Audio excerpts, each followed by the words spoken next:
আসসালামু আলাইকুম।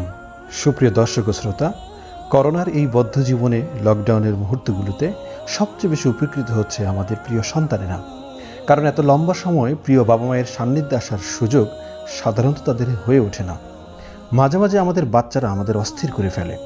আমরা চেঁচিয়ে বলি, বন্ধ করো এসব। কিন্তু বেশি কাজ হয় যদি তাদেরকে পজিটিভ বা ইতিবাচক কোনো নির্দেশ দেই, কিংবা ভালো কাজের জন্য প্রশংসা করি। করোনাকালীন প্যারেন্টিং দ্বিতীয় পর্বে আজকে আমরা সেসব বিষয় নিয়ে আলোচনা করব। বরাবরের মতো আজও আপনাদের সাথে থাকছি আমি আতিকুর রহমান মুজাহিদ। প্রসঙ্গত বলে রাখি, 13 হতে 19 বছর বয়সী বাচ্চাদের টিনেজার শিশু বলা হয়ে থাকে। তো চলুন শুরু করা যাক। প্রথমত যে বিষয়টি আমরা লক্ষ্য করব তা হলো ইতিবাচক আচরণ। আপনি যে আচরণ তাকে দেখতে চান সেটা তাকে বলুন। নির্দেশ দেওয়ার সময় ইতিবাচক শব্দগুলো ব্যবহার করুন।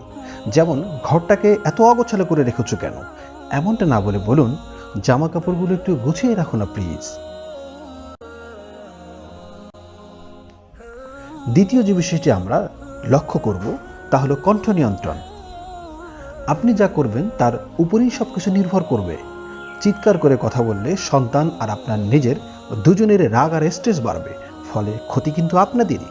তাই শান্ত কণ্ঠে কথা বলুন, সন্তানদের নাম ধরে ডেকে কথা বলুন। তৃতীয় যে বিষয়টা আমরা অবশ্যই করব তা হলো প্রশংসা করা। বাচ্চারা ভালো কাজের জন্য প্রশংসা আশা করে। যখন তারা ভালো কিছু করে তার জন্য বেশি করে প্রশংসা করুন। এতে যে তারা খুশি হচ্ছে তা হয়তো প্রকাশ করবে না, কিন্তু দেখবেন ভালো কাজটা করার আবার চেষ্টা করছে। আপনার প্রশংসা তাদেরকে আশ্বস্ত করবে যে আপনি তাদের সবকিছু লক্ষ্য করেন আর তাদের যত্ন নেন। চতুর্থ যে বিষয়টি আমরা রিয়ালাইজ করব, অনুধাবন, বাস্তবতা বুঝুন। প্লিজ বাস্তবতা বোঝার চেষ্টা করুন। একটা শিশু কিশোরের পক্ষে সারাদিন ঘরে চুপচাপ বসে থাকা কি এতটাই সহজ? আপনি বললেই কি তাদের পক্ষে শান্ত হয়ে সারাদিন কাটিয়ে দেওয়া সম্ভব?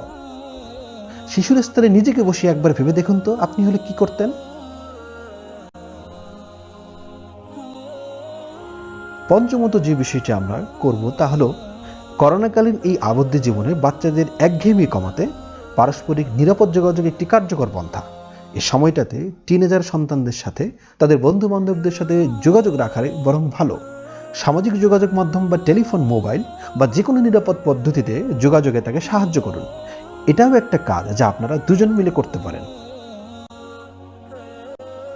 সবশেষে কথা হলো, পিতামাতার পূর্ণতা যেমন হয় সন্তানের আগমনে, ঠিক পিতামাতার সার্থকতাও হচ্ছে সন্তানের যথাযথ পরিচর্যা ও দেখভাল করার মধ্য দিয়ে। পরবর্তী কোনো ভিডিওতে আবারও কথা হবে ইনশাআল্লাহ।